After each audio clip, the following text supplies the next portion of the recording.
The Secrets of TV is brought to you by the StarQuest Production Network and is made possible by our many generous patrons. If you'd like to support the podcast, please visit GiveStarQuest.com.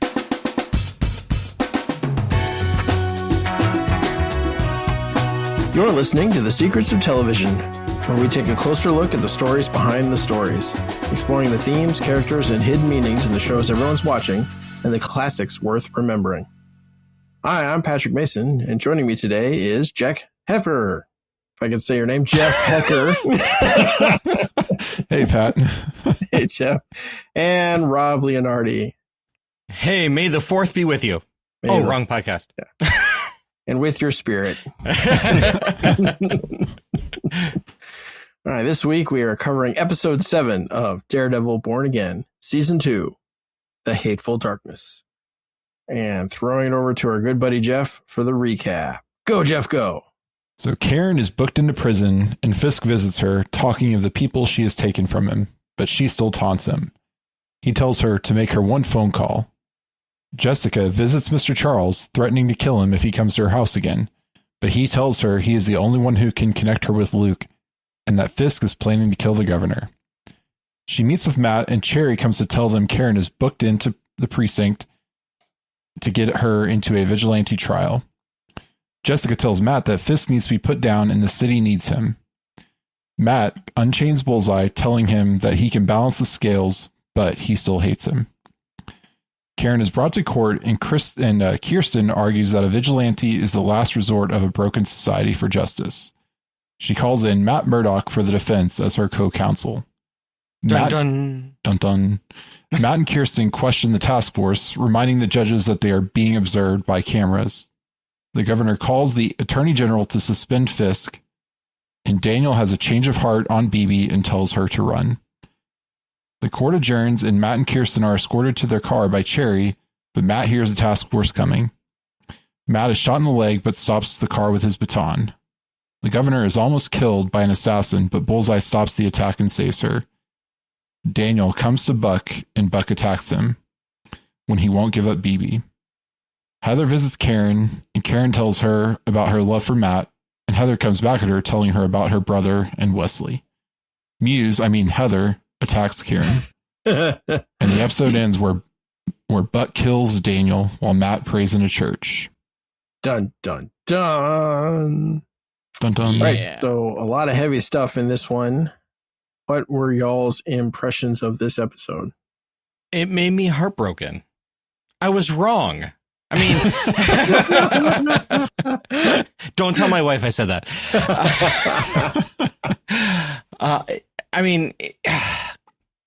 It made me sad. It really did. I loved, we got more Jessica Jones, which was awesome. I loved 90% of this episode. And then ever since, this episode bothered me for 2 days after I saw it. Why would they do that to Danny? He was supposed to be Fisk's son. He's not dead. He could come back. He could come back. There's a multiverse where he's his son. We'll see it in Doomsday. There's also a multiverse where Fisk got shot in the face and came back. Oh, that's this one. So maybe Danny gets the same thing because he actually is Fisk's son. I don't know. That would be cool. Yeah, I'm spitballing here. Yeah, no, for me, I really liked the episode. It was great getting kind of all the final pieces moving into place with, you get Karen in the court, and Matt Murdock, comes out of hiding, even though, we knew where Matt was and what he was doing. But, to the public, he was gone, but he's back. And Jessica's not gone. She comes back at the very end, which is great that she's not in it just for that one episode or whatever, or just in for, a cameo in this one. We get the hints of Luke Cage. So seemingly her daughter is Luke's daughter. Not going to say it's confirmed because they could always change it, but, seemingly confirmed.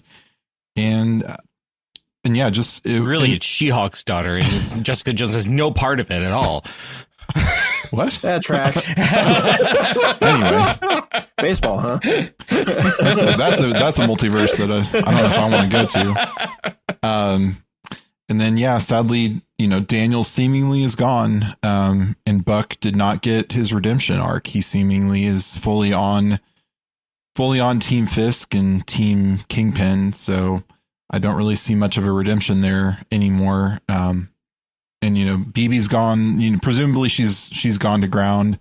I think I don't expect to see her leaving the show. Maybe not coming back in this final episode.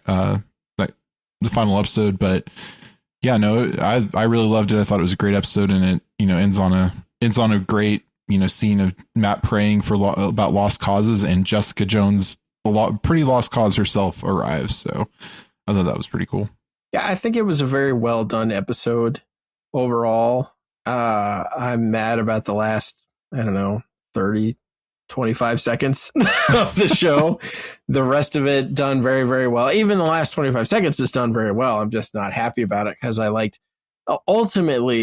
Danny as a character, and I was hoping he was going to make the run through the show. My theory about how the dominoes are going to fall is still not out. Danny did turn for BB's sake, and I still think Buck is going to turn. I don't think he's going to turn into a good guy. Like, I want to be clear. Like, I've never thought he would turn into a good guy. I just think he's going to turn on Fisk. I think this will come back. Because I think what Danny told him is going to come back. So we'll see. But a lot of good movement forward, and some very interesting scenes all around. Good conversations, I guess, between all the characters, which displays some amount of character growth or development. So yeah, and I didn't mention in my recap or my impressions, but Brett is back. I was very happy. I've been, I think, predicting him. I think I might have seen that he was cast in the show, but I'm glad that I'm glad they're still pulling out these characters from the Netflix days that are still around. I feel like they've gotten most of the ones that had at least supporting roles. There's probably more minor characters they could mine further. And of course, if they go do the Defenders or anything in season 3, there's lots there. But I did like that Brett was back. So, and Brett was the precinct captain, or yes, yeah. In the Netflix show, he was just kind of a beat cop that started working with, that kind of was a contact of Daredevil. But then Matt and Foggy I think they grew up with Brett, or were close to him. So, and we got to see him kind of rise through the ranks in the Netflix show. So it was cool to see him having risen even further, and he can kind of be, and we haven't seen the other detective, I forget her name offhand, but the one who was kind of leading the police side of the resistance, but we could see him and her teaming up to fight the Alien versus Terminator force. So that acronym. Every time you say that, I think you're saying Dan Aykroyd. Like, part of my brain thinks you're saying Dan Acronym. No, wait. Dan Aykroyd nim? Okay, anyways. Could be. Okay, so you let me be the leader on this one, so you're stuck with me. I'm going to be talking about the opening music vignette. Because it's the first thing we get. This is a song called It Ain't Easy, sung by David Bowie. And I will just read the words, and then I'll talk about it a little bit. But you don't want to sing them to us? But no, because I cannot. Like, I can imitate some weird sounding musicians. I cannot imitate David Bowie. Sorry, I don't have those magical talents. So never know until you try. I've tried. It's happened. I'm hopeful that it's not on recording somewhere waiting to jump out at me. Okay, so it ain't easy. When you climb to the top of the mountain, look out over the sea. Think about all the places, perhaps, where a young man could be. Then you jump back down to the rooftops. Look out over the town. Think about all the strange things circulating round. It ain't easy. It ain't easy. It ain't easy to get to heaven when you're going down. Well, all the people have got their problems. That ain't nothing new. With the help of the good Lord, we can all pull on through. We can all pull on through. Get there in the end.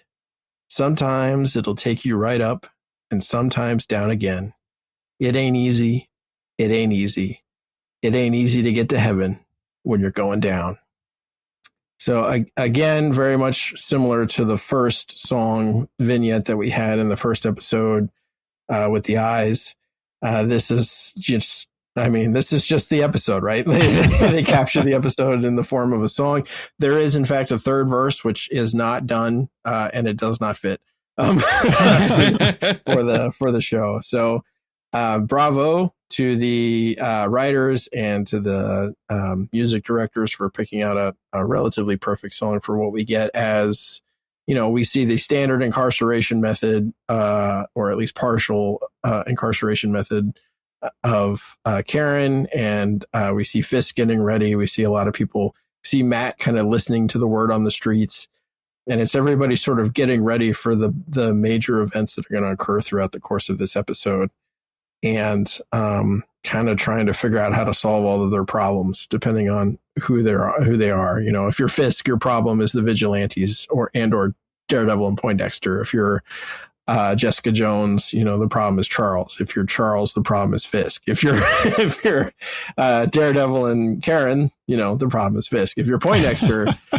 I don't know what his problem is, but I think his problem is himself. Yeah. I think it's the how do I get myself off of this moral hook that I've put myself on. So very, very good way to begin the episode.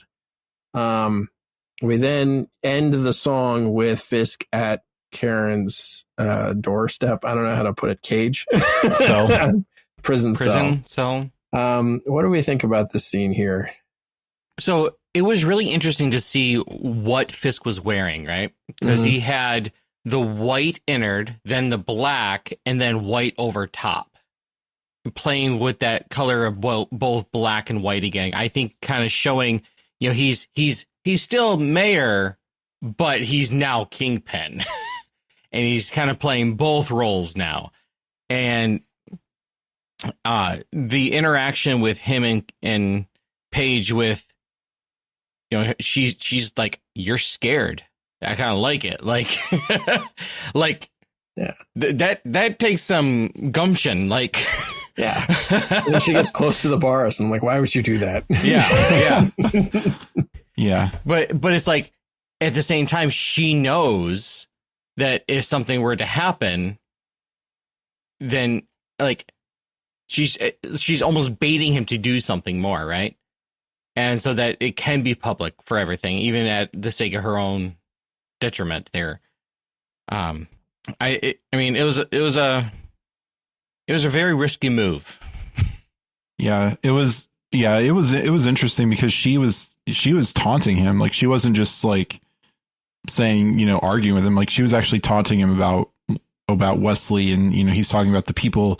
You took the people he stole from me, but like, how many people has he killed since since the first season of the Netflix show? Like, he's killed lots of people. But it's, so it kind of shows you that he's still got that, shred of, he's got that shred of humanity, although I don't think that's the right word. He has that circle of care. He is human, but that we know of. He could be a Skrull secretly. No, that is. I don't want to acknowledge the fact that he has that. Yeah, he has that circle of care, but it's gotten even smaller. And I don't even know if maybe Buck's in it. Danny was in it. Although, Danny would have thrown Danny to the wolves as soon as, he was no longer necessary. So it's really, I feel like Buck at this point, and and honestly, he might even just throw Buck to the wolves. Yeah. So he's still, it's almost like he thinks he cares about people, and like the people that worked for him are like, he's like the boss that's like, we're a family here. Like, he's that kind of a boss. And when you're like, no, you're not really a family. You work together, or you work for him. But so that was interesting. But, he was still taunting her, or she was taunting him rather. And even when he was like, picked her up by the throat, like, she still wasn't really that intimidated by him. Like, yeah, she might've been scared, but she also wasn't backing down. So which I think is awesome. Like, she's been, because her introduction the first season of the Netflix was, she worked for a shell company or one of the companies, and discovered kind of I forget what exactly the sequence, but she discovered something, or her boyfriend did, and that worked there, and they came to kill her. And then that's how she kind of got connected with Matt and Foggy. And so she's had a rough go of it. And they even bring it back to her like childhood, or her young adulthood with her brother too in this. So like she's had a rough time of it, but she's still like able to fight back against Fisk in her way. And like she wants to go to trial. Like because Matt could have gotten her out, like when Brett kind of got her out of the cell for a minute, but she wants to go face him at trial. So I think it's just cool showing how strong she is in the face of that. Yeah. I like the clothing option, the black, white stuff. And he's very black and white now, right? There's no more kind of other colors involved. And he keeps talking about order, like he's going to restore order. And this is about order. I also find it interesting that he says, that she is the accomplice of this, vigilante. I don't know if he calls Matt a murderer or not, but this, and, says for what reason, love. And then he makes that like love doesn't really matter. It's almost like he's talking more to himself, to be honest. And I like how he decides to use her as bait.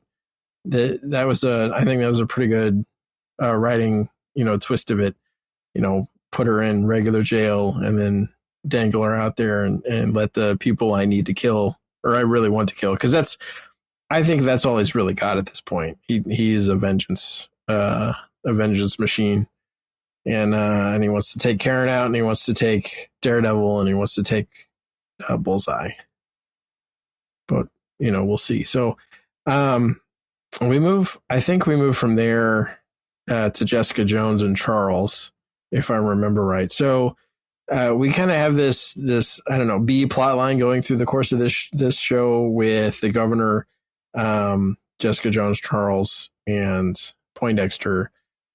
What do we think about everything that came out in those conversations? Yeah, I already kind of said, but I was happy to hear of the Luke Cage reference. And so seemingly I guess the way I'm headcanoning it right now is that they have the daughter, and Charles was going to come after her and the daughter to like take her, the daughter in, because, she's got powers probably, and we need to, we want to use her. And it seems like Luke Cage may have made a deal with Charles to go work for him in exchange for leaving Jessica and the daughter alone. But now he's kind of broken that deal too. So I don't know where that leaves Jessica and Charles, but she kind of threatens him that if you come near me again, you're dead, near my daughter again, you're dead. But then that's when he comes back with the Luke Cage thing. So yeah, it's interesting that that's the connection to Luke Cage. And then, yeah, he's the one who gives her the intel that Fisk wants to kill the governor, because I think it was in the previously on the recap they always do, where they talk about the Red Hook charter. Mm-hmm. So it's seeming like the governor is going to, seemingly wants to take away this charter from New York. So that way that takes away a big chunk of Fisk's money and power. So yeah, that was a really cool scene. I mean, Charles is such an interesting character. Like one minute he's threatening, one minute he's in bed, being made fun of by Jessica Jones, who broke in. So yeah, I'm curious to see where that storyline ends up for the finale. Yeah, I mean, the last time we saw Luke Cage, right? He became the kingpin of Harlem, effectively, because he took over Harlem's Paradise in that whole club, right? And he kind of distanced himself from Jessica. I mean, he did show up in season 3 of Jessica Jones as like a throwaway cameo, meeting her in the hallway and being like, you need to get your life back in order. But now it's okay. Where did he go from there? How did they have this kid, and now he's in Europe doing the Lord's work? Yeah. Per Mr. Charles. I don't think it's Europe. I think he's somewhere overseas, maybe less just overseas. Yeah. Who knows? Probably in what was that city of the mutants? wherever the power broker was, but Yeah. The power broker. That whole thing. Madripoor. Madripoor. So I it might be that, and that might be if they're going to bring these characters into Secret Wars or anything like that, that might be a good tie-in with Luke Cage doing that. Yeah, the power. I mean, that's, now that you say that, like, because the power broker was involved. Sharon Carter was involved with the CIA and stuff too. Like, I believe she was a CIA agent working within SHIELD. And so she's there. She's a connection there too. So she could come back in this, or in this, or in the next season. Yeah, that would be cool to have all these connections being made and actually have them cross the TVs versus movies, other than Punisher and Matt Murdock. Yeah, but it was going back. Like, I think it was really cool seeing Jessica Jones. It was interesting that that Shaggy knew that she didn't have powers anymore. Yeah, little birdie told me. I'm wondering who that was. Right. I think he's just got spies everywhere and like surveillance everywhere. He probably had the warehouse under surveillance and probably has her house under surveillance. Yeah. Got someone on the task force. Yeah. Yeah. So it's, I like that they're bringing this plot in. I'm really interested to see where it goes. I think it was interesting how we got from, Jessica Jones in a room with Charles, threatens him, finds out about Luke Cage, and then Charles drops that Fisk is going to kill the governor. She takes that to Matt on the rooftop, and Matt takes that to Poindexter, right? Who we find out that's going to be Bullseye's one good deed, right? To get himself off, and is to, I guess, save the governor, which is nice that it's not go kill somebody. Story moving in the right direction. Right. Yeah. I mean, it's, I guess points for trying. He killed a bad guy, so it's fine. Yeah, right. Yeah. Instead of killing. That's how it works. You kill eliminating one bad makes it good. Well, so there is the whole principle of double effect, but no, generally speaking, you don't try to kill the person. All right. So let's look at this. Like, so he's not going to assassinate somebody, right? He's not like, I'm going to go kill, Fisk and or Vanessa. This is go protect the governor. Now he does it by killing the guy who's about to kill the governor. So, that there's a little, probably, could he have done it with less force? Yeah, probably. So yeah, not really a good, fully good thing he did, but better than normal, I would say. That's, I think most of his actions are typically, hey, go kill this person or these people. And instead it was go keep this person from getting killed. So, I thought that was a good use of him. Interestingly enough, I thought that he was going to be sent on a mission by Karen. It turns out he's sent on a mission by Daredevil. And I kind of like that. So, moving on to, so I want to flip back to Karen.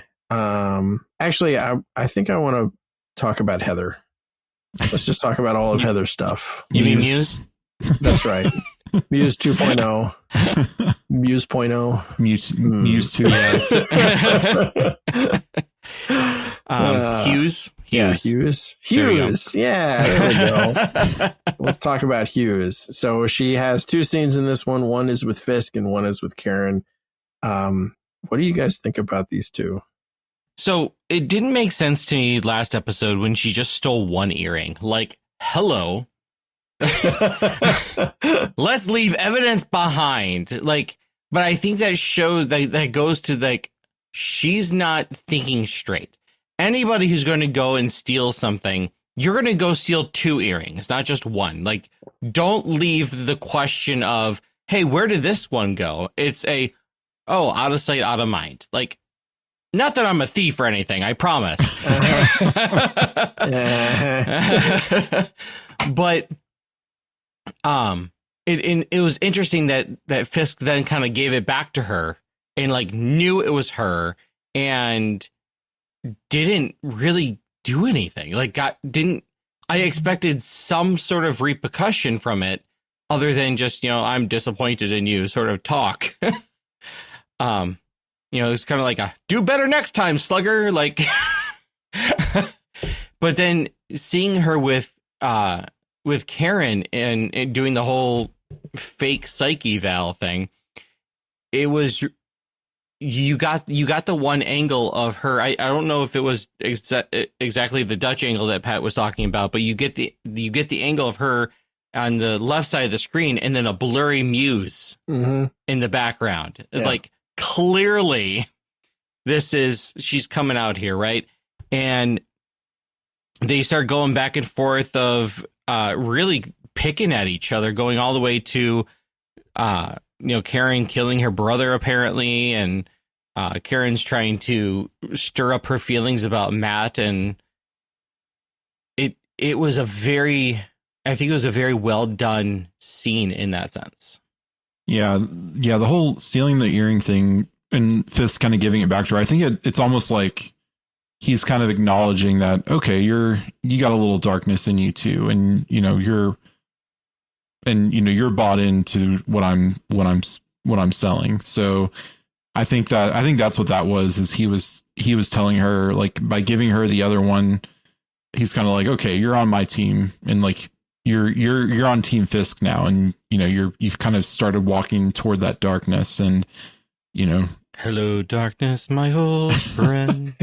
Yeah. And she has like the initial, how are you, sir? Like trying to ask him how he is, which, from what I've heard, luckily I haven't experienced it, but from what I've heard, when a guy loses his wife, like, but how, no one really asks him how he's doing. Like, it's a lot of like, how are the kids? How's everyone else doing? But like, no one really like, it's part of, I think they're, guys like don't want to get emotional. So, guys don't ask other guys about their emotions really. So, but she's kind of breaking that, she was their psychologist, their couples therapist or whatever. So right. she's trying to like kind of grief counsel him a little bit, but then he's kind of drawing her into the dark side a little bit. So yeah, that was interesting and curious to see, I want to see where the Muse, like, will Muse take over, or is it just going to kind of be like always in the background that she has this within her? Because it definitely came out more in the interview with Karen when she was trying to give her the test that she gave to the swordsman. Yeah. That she was probably gonna lie on and erase her initial results, and then Karen, says, "Let's do something else." Yeah, exactly. And when she shuts the recorder off, you're like, okay, this is where it's going to get. Like, I didn't know what was going to happen there. I didn't know if she was going to like really try to start beating her up or something, and like the guards were going to have to come in, and she was going to show up to trial, like, and Karen was going to show up to trial all beaten up. So I'm glad they didn't, because that would have. But it was still a very like tense scene. So, because she was started, because I don't know if Karen was throwing that Heather used to like. I think she was kind of implying that you used to be with Daredevil, but without saying you used to be with Daredevil. Oh, yeah, she was not kind of implying it. She was like, as hard as I can twist this knife, I'm going to. Without, but Heather doesn't know she doesn't know that Matt's Daredevil, that, at least as far as we know. So, but she knew she was talking about Matt. So yeah. And then Heather throws Wesley and her brother back in her face too. And, even goes dark there. So it's just very intense scene. And, I don't know, with the final episode, I don't really know if Heather is going to show back up in the finale. I don't know. It seems like if it's going to be more action packed, then she may not. But you never know. She might don the mask and start fighting. Yeah, or taking people to a secret lair. She's going to be the after credit scene. I think you're probably right. I think. So there's some quotes from these conversations. Something Fisk says, he says, "Love is a prison. He just didn't know he'd be there alone." And I think that's a very poignant. Like, as Like, there's so many things Fisk say that I'm like, why did you say that? They're very deep. They're very real. They're very poignant thoughts. And I'm like, why did that have to come out of a mass murderer? Like he's very poetic. Yes, he's very poetic for a sociopath. But it's very poignant. I think if you were gonna, I think especially the way he looked at love, the way he treated his marriage with Vanessa, it was kind of a prison, right? It was the thing that was sort of holding him into a certain shape, and now he's in it alone, and she's gone. I take umbrage with a lot of what Heather says to him. Thoughts and prayers don't matter. I'm like, yeah, you don't know. Yeah. But the last bit, nobody ever says it's just going to hurt and there's going to be a lot of pain. That part's true. Like, it just is.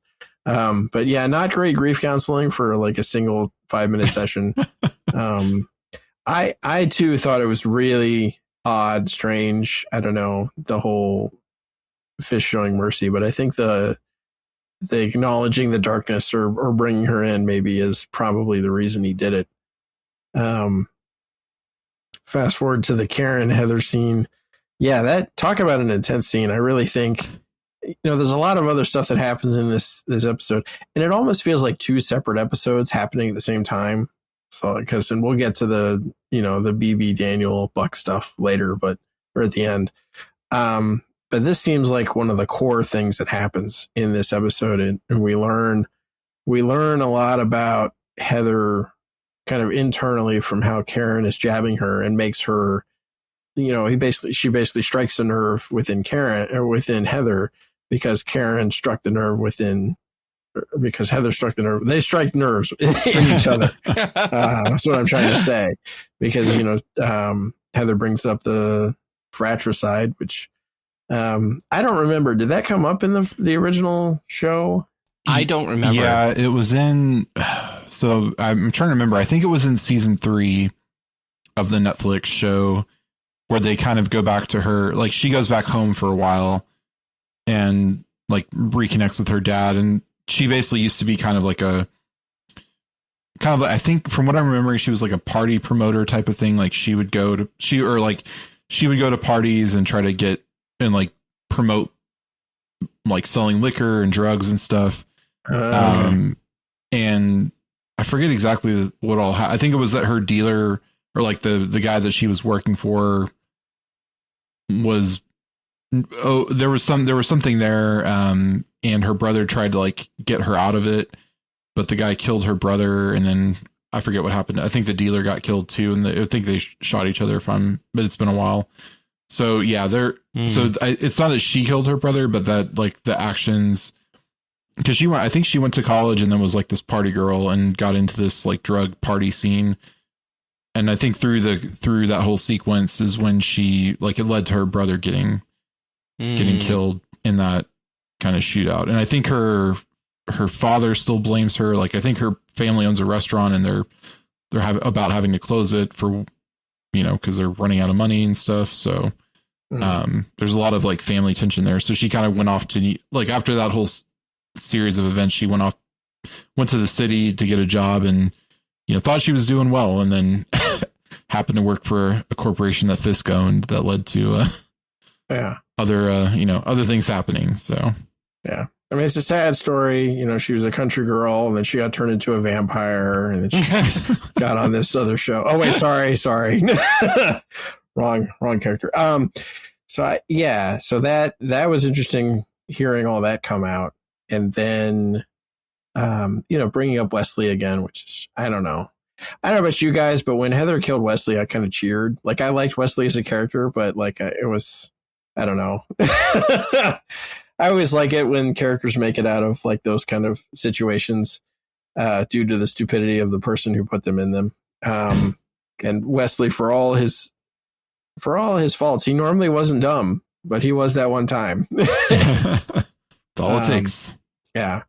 It's interesting you say she didn't, Heather didn't beat Karen up. that would have been another thing for the cameras, I think, if she had. So I think that's probably why she didn't. I don't remember there actually being a Dutch angle over the course of these shots. I think the way they shot the one with Muse in it, it's straight, but she's leaned over in such a way that it looks like it's at an angle. And okay. I think more or less what they're telling us is like the Muse is like just her now.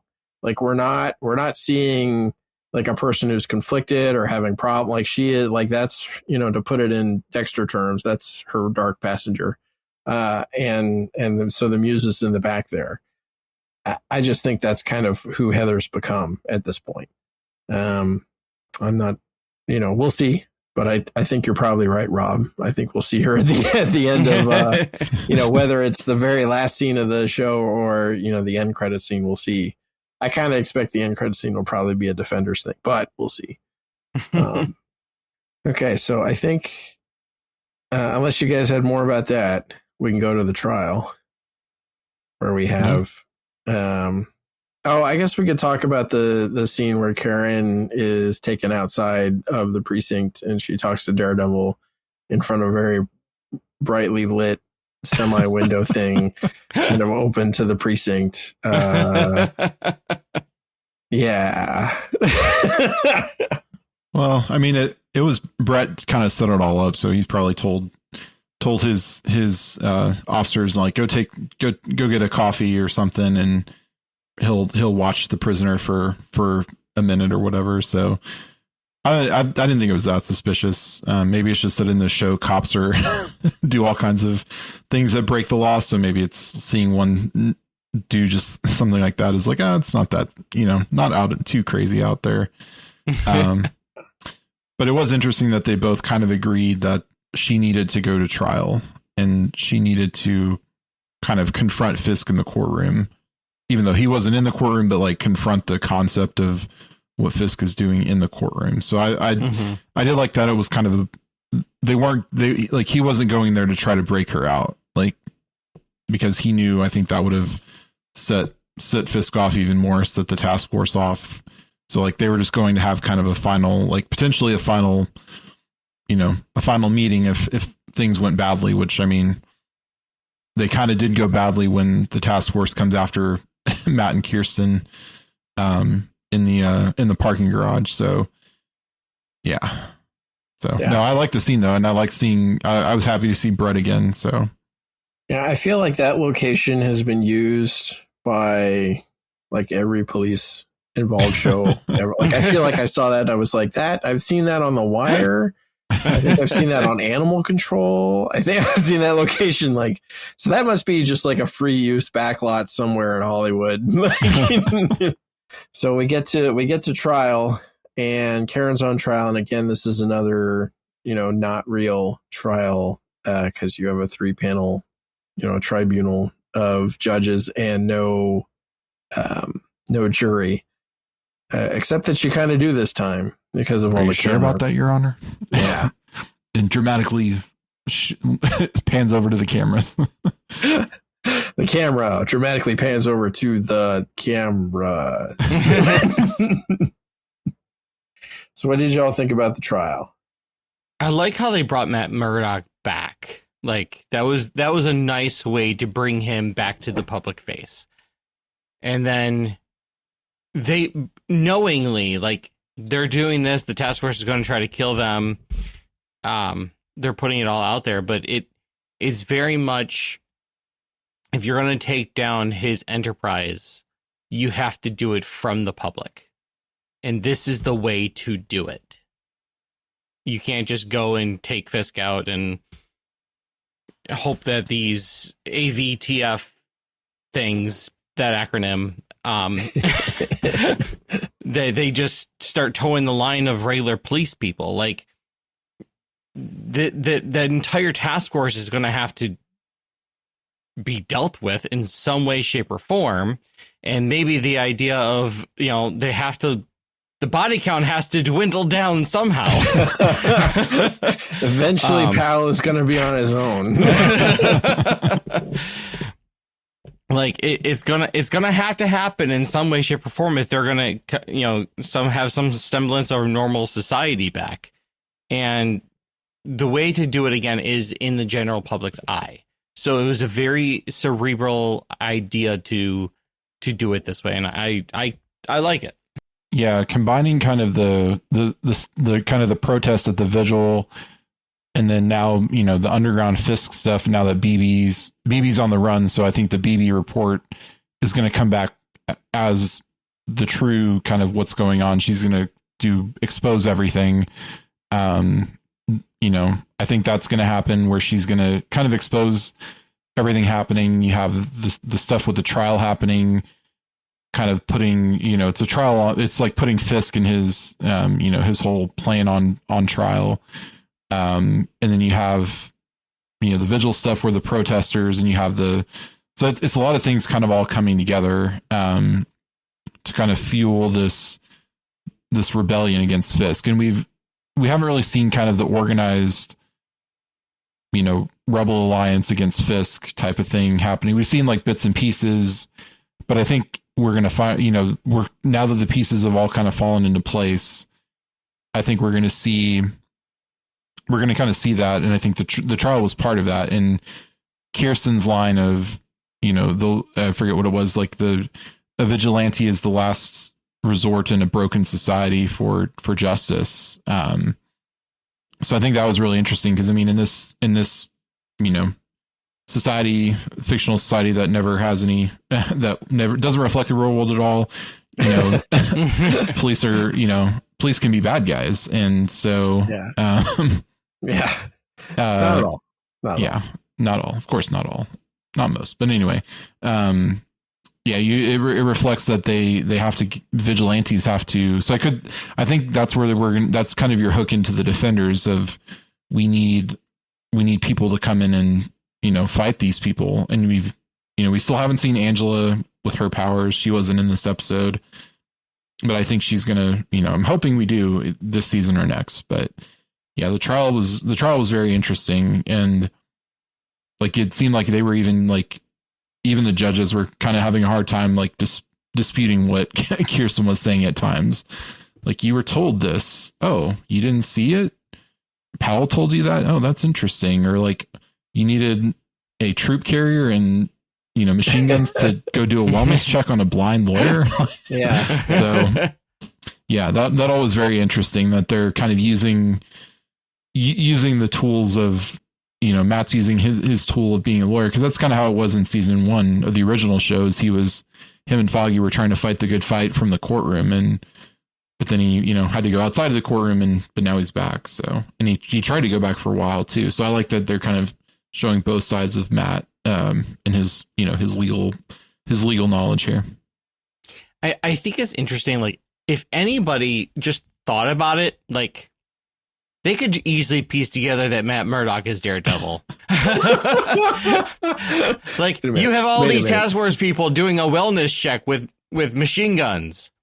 Why? Oh, because Daredevil's there, and the Punisher, who we know the name of. Yeah. Everybody knows Frank Castle's the Punisher. Although, how could Daredevil possibly be a blind guy? I mean, come on. Superman doesn't wear glasses. Dude, crazy. There's no way he could be Clark Kent. Yeah.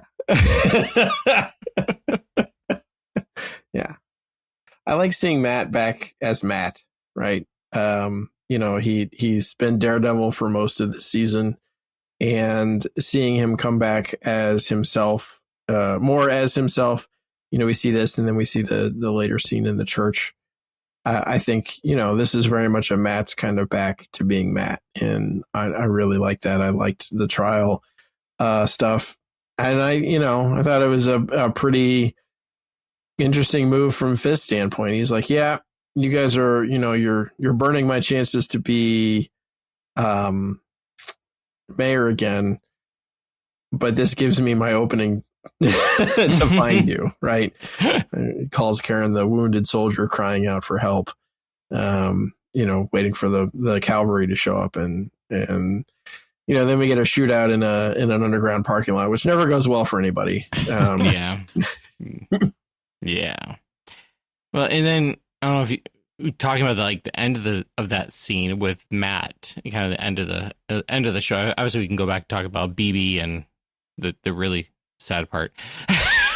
But we have him praying, and it was really cool as he's praying, because he's praying a prayer to Saint Jude, right? Mm-hmm. But again, he's taking bits and pieces of a well-known prayer and modifying them a little bit.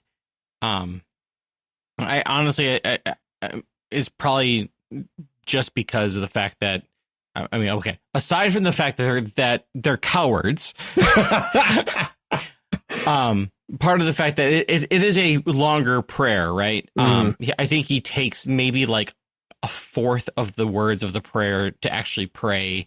And whether or not that's because that's the only part he remembers, or because he's doing it more from, in a distressed state, what he remembers, I should say, rather than the things that he remembers. But at this point, though, I'm starting to get a little frustrated with his Catholicism, because he's only praying to saints, and we have this great cloud of witnesses that are the saints, yes, but we have such a great tradition that he's not bringing in. He's not talking anything about the Sacred Heart of Jesus, or the Immaculate Heart of Mary, or the Chaste Heart of Joseph, right? He's not doing, Divine Mercy Chaplet, or even actually going to Mass. He's not participating in the sacraments. And it's these fringe things of, not fringe, but it's the shallow points that people see of Catholicism of oh, you Catholics just pray to saints. And this show is kind of playing into that trope. And it's nice seeing to the Catholicism, but for me, it's just, okay, you're troping it too much. Yeah. We just need Nightcrawler to show up in full, priestly full clerics. Yeah. Clerics to say a mass. And, I mean, we've only seen a seminarian, so maybe that's why we've only seen the seminarian. Yeah. One can hope, right?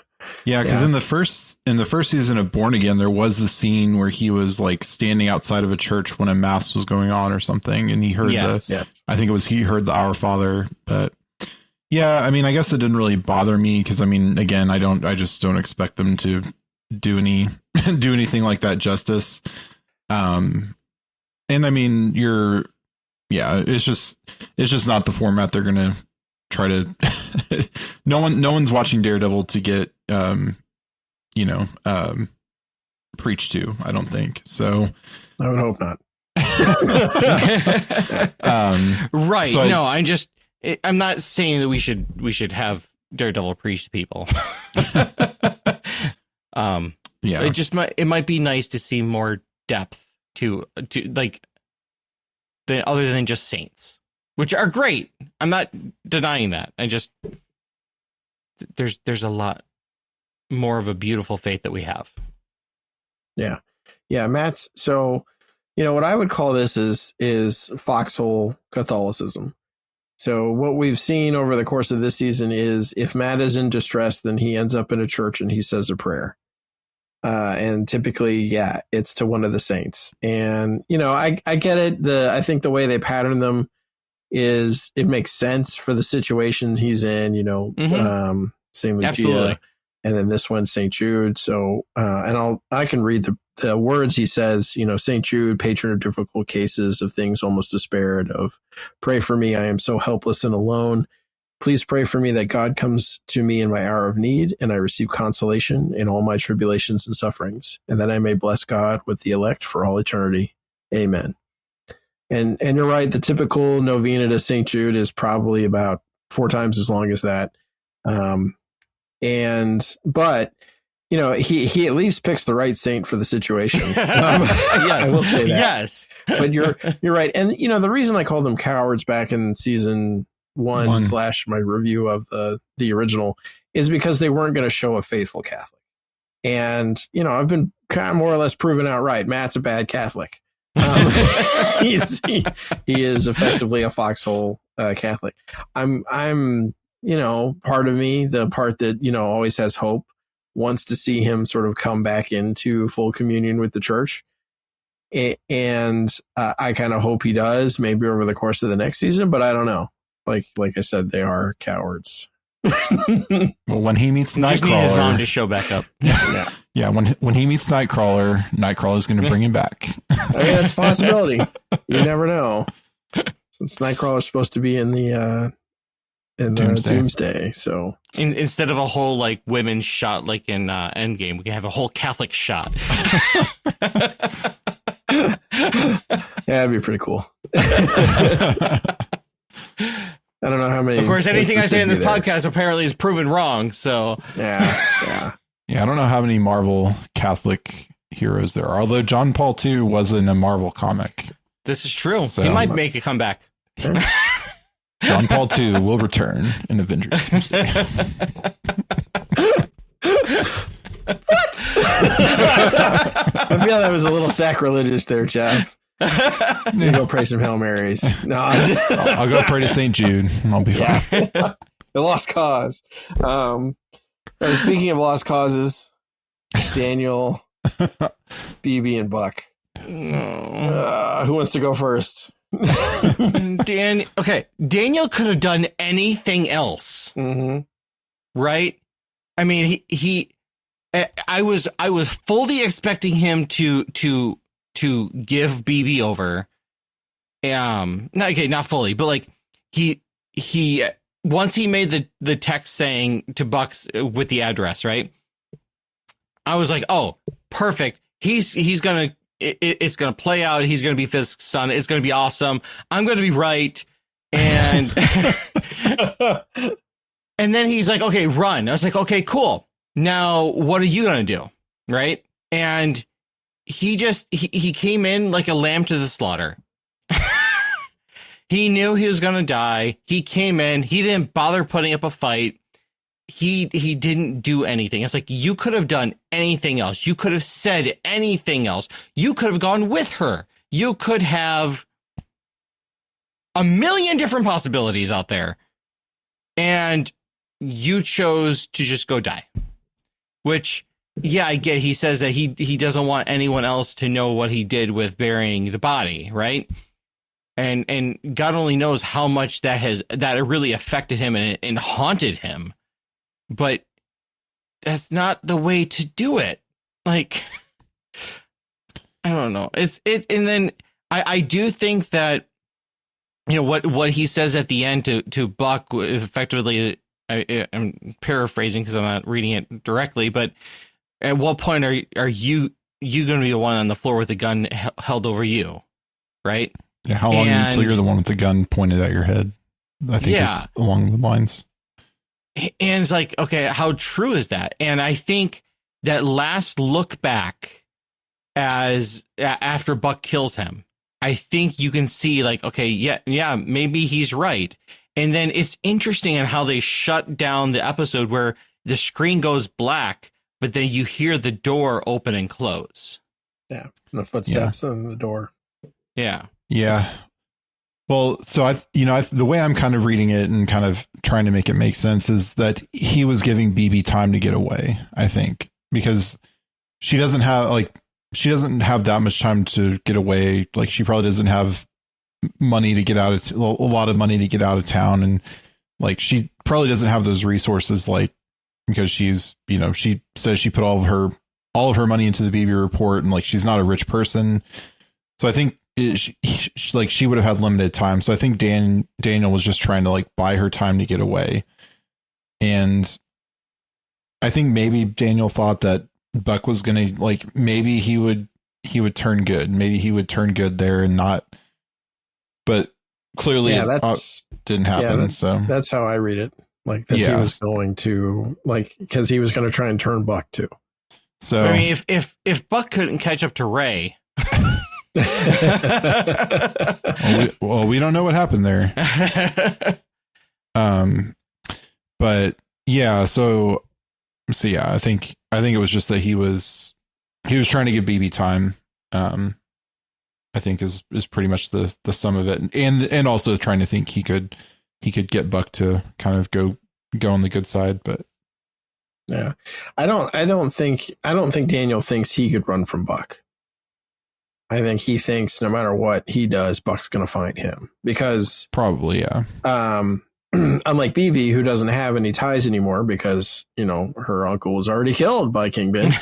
Daniel has his mom, right? So it's, you know, he's sitting in his mom's house when he's trying to convince BB that, like, you know, and he kind of makes the decision there when he sends the text and says, yeah, I've got to trade BB for my mom. I think that's more or less what's going through his head.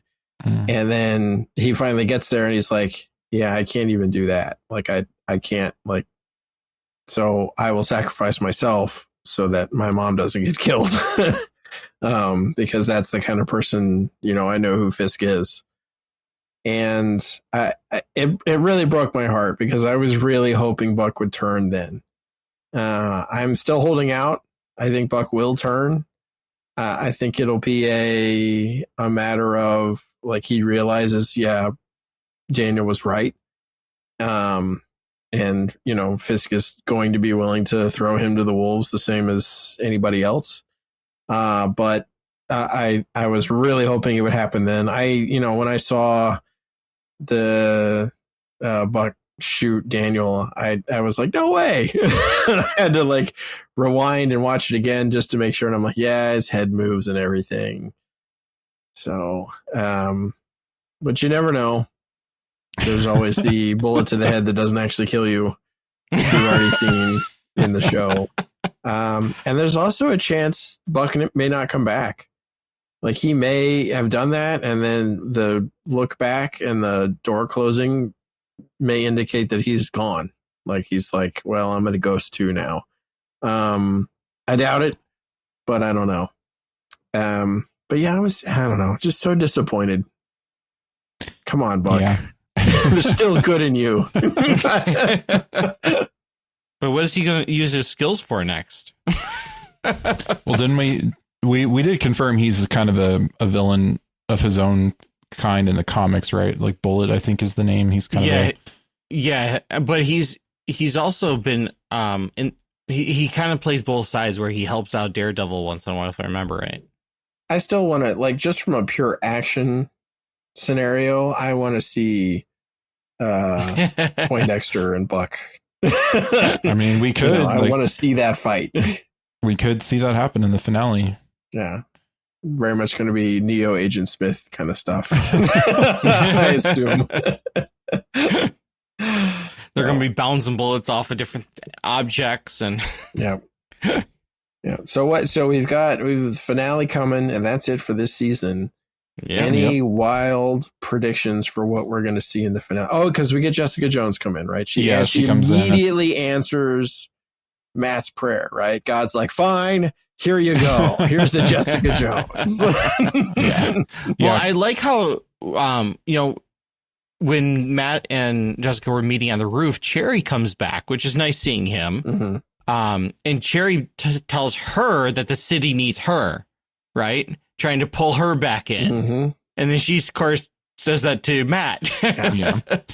And so I think, you know, they're doing some good things with that. And she's answering his prayers, but of course she doesn't have her powers the way that she should. But I think that they're going to be able to, I don't know, wild speculation. They're gonna make Fisk homeless. He's just gonna be a hobo. A murder hobo by the end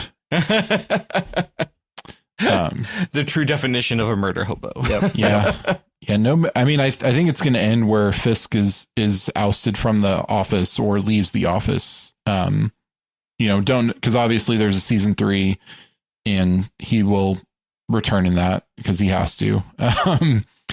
So I think, you know, and then I think, like you said, there might be a tease of the Defenders. I mean, we're already getting it with Jessica Jones and him teaming up. So I think we're going to see her in Daredevil fighting the task force, along with, you know, Angela, and maybe it's going to be like the Batman Dark Knight Rises scene where they get the cops out of who've been blocked in a tunnel for however long. They're going to let them go, and they're going to kind of be the army to fight fight the task force, along with, Angela and whoever else kind of has joined the resistance. So yeah, I think it's going to be a pretty good big battle to kind of finish it out.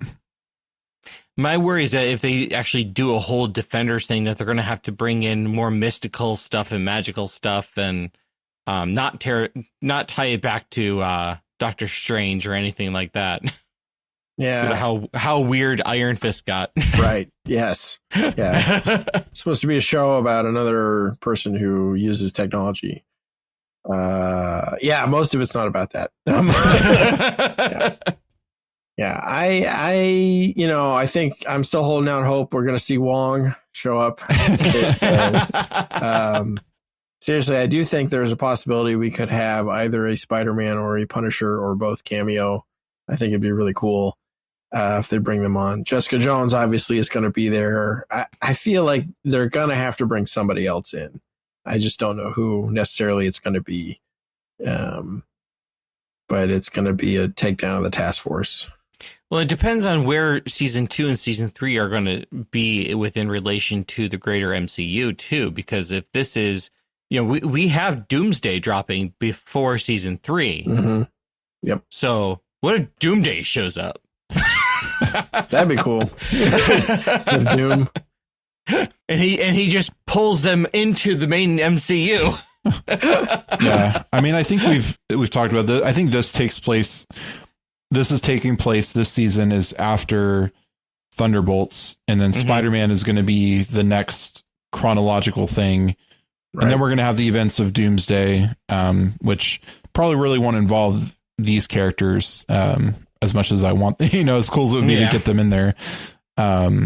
So yeah, I think, and then season 3 will kind of be just its own story taking place back in New York while Doom and the Avengers are off doing their own thing, fighting universes and stuff. So, all right. Wildest speculation that I guarantee won't happen. Quake shows up. Canonize Agents of S.H.I.E.L.D. Yeah. Biggest crossover ever. All right. Well, on that note, I think that's it for this episode of Secrets of Television. We'd like to take a moment to thank all of our patrons who make this show possible, including Kirsten R., Robert R., Joshua G., Jeff B., Catherine L. Their generous donations make it possible for us to continue the Secrets of Television and all the shows at StarQuest. And you can join them by visiting givestarquest.com. Be sure to follow the Secrets of Television in Apple Podcasts, Spotify, TuneIn, or your favorite podcast app, or at the StarQuest YouTube channel at youtube.com/StarQuestMedia, where you should like, comment, subscribe, and click the bell to get notifications. And you can find us on social media at facebook.com/StarQuestMedia, or on X, where we are at SQPN, or on Instagram, where we are at StarQuest Network. And we love to hear from you. What did you think of this episode of Daredevil Born Again?